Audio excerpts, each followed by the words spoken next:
where you look to them and you can just see how seriously they take this. You can see that they love Jesus and it is lived out in their lives. And for iron to sharpen iron in a spiritual sense, we have to be exposing all of our life to somebody else to allow this sharpening to happen. All of us as brothers and sisters, we are on a way, we're on a journey.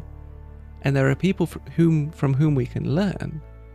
But there are also people who are looking to us and looking to learn from us. And even if you think of yourself as being a relatively new believer and very much young in the faith, you'd be amazed by how often things that you do can be an example for people who have been following Jesus for a much longer time.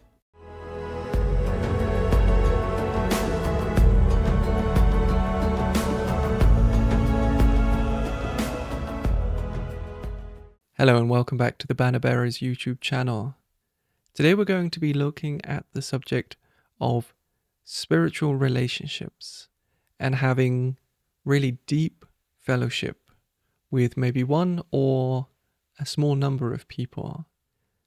I might use the word mentoring or mentorship throughout this video, and I just want to make it clear now that I'm not talking about it in the same way that many people in the world might talk about it. And I want to look at some of the biblical examples that we're going to use. And hopefully that will be made more clear that what we're really looking at is just a very deep, meaningful relationship spiritually with someone very close to you that you trust. Now, if you're new to the channel, Banner Bearers is a ministry aimed at engaging in and encouraging and equipping other people to engage in spiritual warfare. Everything that happens in the world that we can see is a reflection of things that have happened and are happening in the spiritual world. Our fight is not a fight against flesh and blood, but against spirits and principalities. And with this in mind, one of the things that I look to do on this channel is go back and look at some really fundamental aspects of Christian living, of how our churches should work, how our lives should look. Because a soldier needs to be able to fight. There needs to be a basic training that any warrior needs to do before they can actually go to the front lines.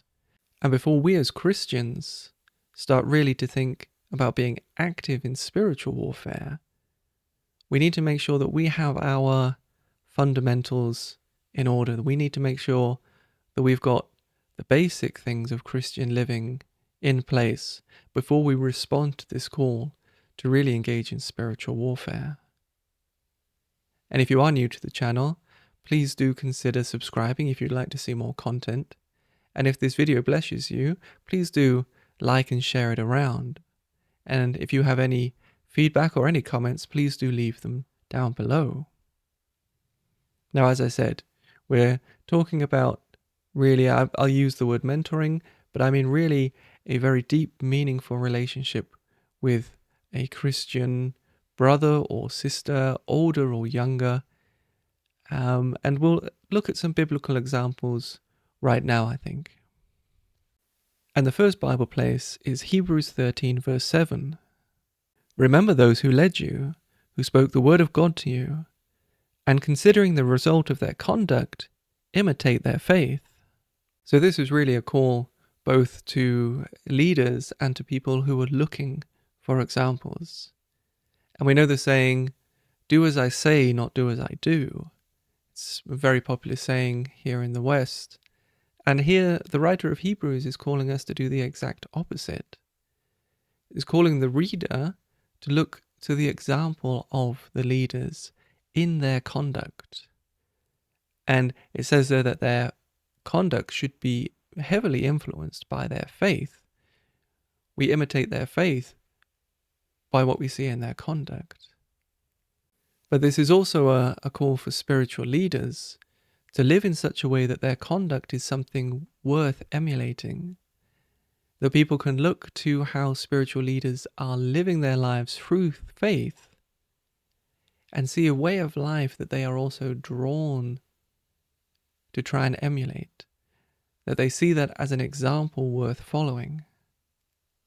So this is really a basis for this idea of a deep spiritual fellowship, that we have examples to look to, but that we also live our lives in such a way that we are examples that people would like to look up to as well. And it's all on the basis of faith. This is why I said at the beginning that I don't want people to think of mentoring in a purely secular way, and how we might be called to be mentors in business or in other areas of life. Spiritual mentorship goes very much down to living our faith. That is basically the crux of being a spiritual mentor, is actually living your faith, actually being a follower of Jesus.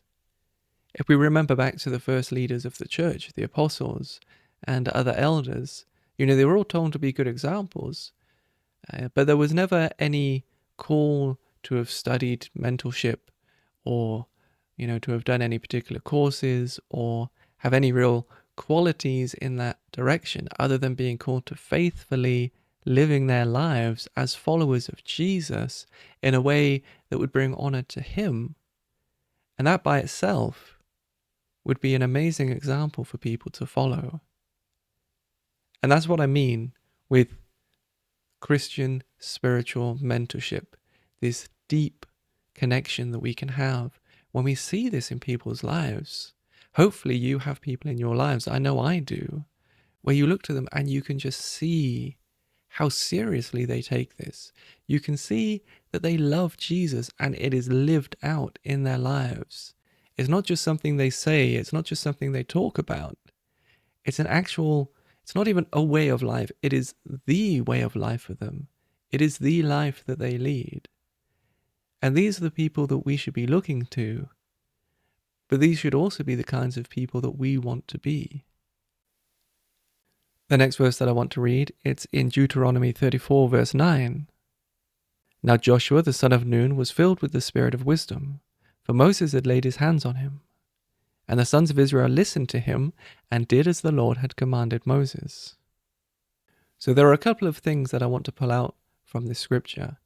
And the first one is that Moses and Joshua were very different. They had had very different lives. Moses had been raised in the courts of Pharaoh. He had then gone into exile and had been living as a shepherd.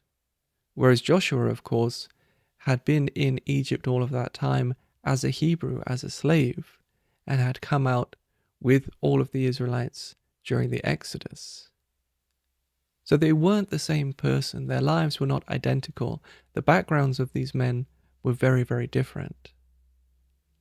And yet, Joshua was following Moses as the leader, as the person who on earth was really being God's representative as head of the nation of Israel. So when we are looking to have a deep, meaningful relationship with a brother or sister, and I recommend, I must say this here, that sisters look to sisters and brothers look to brothers. That for me would make most sense, especially as the things that we might be looking to share and talk about, they're really not something that can always work with members of the opposite sex. As well as, of course, spending lots of time intimately with each other, usually alone, is never a good idea when it's a member of the opposite sex. And while they did have different lives, Joshua had spent a lot of time with Moses. We see from a lot of the other Bible verses that Moses and Joshua did spend time together. They weren't just people who met once when the 12 spies came back, and then again when Moses was looking to hand on power. There was certainly time spent together, and through that time spent together, they would have been learning from one another, and Joshua would have seen how Moses was. And while they didn't have the same background, he could certainly look at the man that he was now and learn very much from him. And we also see in this Bible verse that when Moses' time as leader was coming to an end, he was very intentional in handing over the future of the nation of Israel. He had laid hands on Joshua. It wasn't just something that happened by accident. When it was time for Moses to go, then the nation would choose somebody, or somebody would look to stand in the gap. There was certainly a plan by Moses. Of course, he hadn't expected that he would not be entering the promised land until the incident had happened that stopped him from going into the promised land. But still, it shows an intentionality in what he was doing. That he did have an eye for really helping people to follow him. Not just being a leader, but certainly looking to make sure that other people would also be able to take on roles in leadership. We also see that in the time when Moses then set up a bit of a structure for dealing with smaller disputes and being able to share the load throughout the whole nation of Israel. And this is really something that people who are in leadership positions, in ministries, in churches, they need to have that very much in mind and look to develop somebody who will be able to, first of all, take on more responsibility, and then finally take on all of the responsibility. A lot of people worry about what might happen after they're no longer able to work in a ministry. And the easiest way to solve that is by making sure that you are training up people who can take over. And the best way of doing that is by being an example for people. And we see that here. Joshua and Moses had spent time together, and Moses was able to impart things that he had learned and develop Joshua into such a way that he laid on hands and blessed him as his following leader, taking on this responsibility of the nation of Israel. The next Bible verse that I want to share is 2 Kings 2, verse 2. Elijah said to Elisha, "Stay here, please, for the Lord has sent me as far as Bethel." But Elisha said, "As the Lord lives and as you yourself live, I will not leave you." So they went down to Bethel. Now, from the moment that Elijah had called Elisha, we see that there was a very close relationship and they were spending time together. It wasn't just casually every now and again. It was very much an intimate and life-sharing relationship that they had. If we do just occasionally meet, maybe for an hour, maybe 2 hours, maybe even for a whole morning, with somebody that we're either looking to learn from or somebody who we are looking to teach, depending on our role in the relationship, then it's very easy to show a curated aspect of our lives. One of the things that people always say about social media, of course, is that it doesn't show real life. It shows the parts of real life that we want people to see. And in a relationship, let's call it spiritual mentoring again, it can be very easy to also make sure that people only see the parts of our lives that we want them to see, and that we hide other aspects. And this, of course, can cause huge problems because people might have a completely wrong idea of who we are. To have this true spiritual mentoring, we need to be sharing so much of our lives together and really sharing life together, meeting regularly for longer periods of time and sharing life, sharing meals, being with each other's families. That's how you can also really get onto this deep level of intimacy with somebody. It's not just an hour or so every now and again. The next verse is Proverbs 27:17. Iron sharpens iron, so one man sharpens another. Now this follows very closely onto that last Bible verse, where again, for iron to sharpen iron, it has to be in contact. And the more contact that there is there, the more of that rough material will be rubbed away. And if you were to very rarely sharpen a knife, then it could very easily get dulled in between. It might not necessarily seem like it, but when I shave, I use straight razors, and they have to be extremely sharp. And after each use, and before each use as well, I actually spend some time just making sure that the edge of the blade is in very good condition. And I do that every time, before and after. If I would only do that every now and again, the condition of the blade would be noticeably worse, and it would cause me problems when I'm shaving. And whilst we can sharpen each other in our relationships, if we do not often meet with one another, we won't be as sharp as we can be. And again, using the example of a knife, if we're only sharpening part of the blade, the rest of the blade will remain dull. And if we're only exposing certain aspects of our lives to one another, then only those aspects of our lives are going to be sharpened. You have to expose the whole edge of the blade to being sharpened. And for iron to sharpen iron in a spiritual sense, we have to be exposing all of our life to somebody else to allow this sharpening to happen, and all of the rough, dull material from our lives to be sharpened away, to be rubbed away by the example of somebody else, and the fellowship and the real intimate mentoring from somebody else. So that's really a key takeaway, is to make sure that you're not hiding aspects of your life and just expecting somehow that things will improve. And the final Bible verse that I want to share, it's in 1 Thessalonians 2, verse 8. Having so fond an affection for you, we were well pleased to impart to you not only the gospel of God, but also our own lives, because you had become very dear to us. And of course, we remember from reading the book of Acts that the early followers of Jesus, they did not just meet once a week together. Many times they were meeting daily and having fellowship with each other all the time. And we read here that even people who were in an apostolic ministry, like Paul, they were also spending the time developing deep relationships and sharing, as it says there, their lives with the people to whom they were training.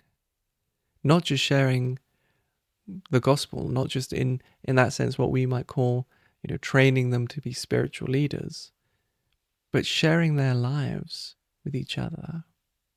And that for them was clearly key. That was something that was very important, so much so that it was even mentioned multiple times throughout the scriptures. And so I think what we can really see there is this picture of fellowship, and not just a superficial fellowship, but really being able to go very deep into a relationship with somebody. Now, I kind of mentioned at the start, maybe with one person or a small group of people. And I think it has to be something, to go really deep, it has to be on a level that is manageable. It's not something that we could do maybe with 30 people, not to that level of depth that we would need to go to. And one of the things that I am involved in is a small group called Set Apart, where you really look at living your life in such a way that it is dedicated to God and that He is the main focus in your life. And that's not just something that I do alone. It's very much part of a group, and there is a larger group that we're involved in, but we meet with a small group of 4 people, myself included. And now, of course, we do unfortunately only meet once a week, at most generally, because of course things might happen and there is a delay between times when we can meet. Life does get in the way. It not only finds a way, it also gets in the way. And I would love to meet more regularly if it was possible. And it's a huge problem that we have here in the Western world. And I'm very much aware of that. That's an issue that I myself also have. But then we can also look to be an example for other people. We can look to find other examples for ourselves. When we might have a small group, we can also support other people in their ministry if we don't have one of our own. And if we do have one of our own, are we looking to bring people in to help us as well, so that we can also encourage other people to grow into ministry? So on one hand, we're learning from somebody else, and we're also bringing somebody into our ministry. Because when we think about fellowship and iron sharpening iron, this isn't just a one-way thing. This is not necessarily a decision that we can make and a switch that we can turn on and off. I'm going to be spending time with somebody and I might be influencing them, or they might be influencing me, or it might be neither, or it might be both at any particular time. It's something that we can necessarily choose. By its very nature, by having fellowship with people, these things will be taking place simultaneously and all the time. We might not be very much aware of it on a conscience level, but it will still be happening regardless. If you spend time with somebody who is an incredible example, you will pick up on their habits. If you spend time with somebody who is a bad example, there is a danger that you can pick up on their habits. And so in all cases, we also have to make very sure that when we are helping to encourage somebody else, that we also make sure that we maintain our own levels. And when we are then looking to another example, we should also hope that they are doing the same and that we're looking to learn from them. And a good way of doing that is to actually vocalize it and say, that's an incredible example.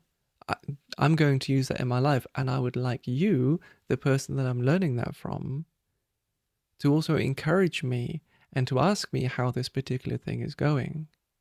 Because then for both people, for the mentor or for the example, maybe is a better word, and for us, it kind of anchors that as something that is good and is worthy of being emulated. And on the other hand, if we are mentoring somebody and there's something that maybe is not a good example, that we can also name that as something that is not worthy of emulating. And we can then say, let's try to avoid that in the future, so that for us and also the person who's learning from us, that's very clear that this is something that we're looking to change. And so to close, I really do want to encourage everyone listening to not only find somebody whose life is an amazing example and engage with them. Don't be afraid to say, I would really love to spend more time with you because you are a good example and I could really learn so much from you. And if they seem a little bit reticent, maybe don't push them, but also maybe share some of the Bible verses from here and some of the ideas that you have about why spending that time together would be an investment for God's kingdom for them, rather than just something that only benefits you and has no benefit for them as well. And even if it would only have a benefit for you, that they can see that biblically it makes a lot of sense to do that. But also, for each and every one of us, try to live life in a way that is an example for somebody else. Even if we're not in a leadership position, even if we don't have a ministry or on the leadership team in a church, we can still be examples for other people. All of us as brothers and sisters, we are on a way, we're on a journey, and there are people from whom we can learn, but there are also people who are looking to us and looking to learn from us. And even if you think of yourself as being a relatively new believer and very much young in the faith, you'd be amazed by how often things that you do can be an example for people who have been following Jesus for a much longer time. When they see how quickly and willingly you put aside the things of this world and really start following Jesus with all of your heart, that can oftentimes be an amazing reminder for people who have been in the race for longer to also reach out and stretch out and renew their love that they first had as well, and go back to really full-heartedly following Jesus. So each and every one of us can be an example, and each and every one of us needs to look to good examples as well. We need to be seeking out these relationships where we can encourage and be encouraged from other people.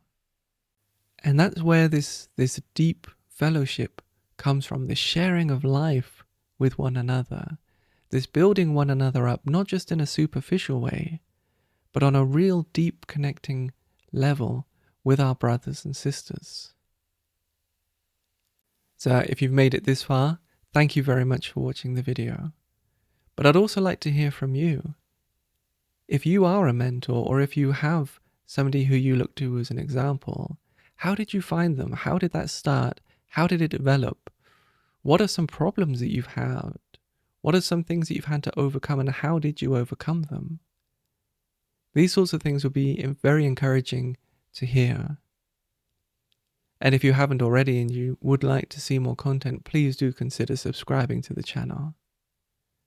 And until next time, be blessed.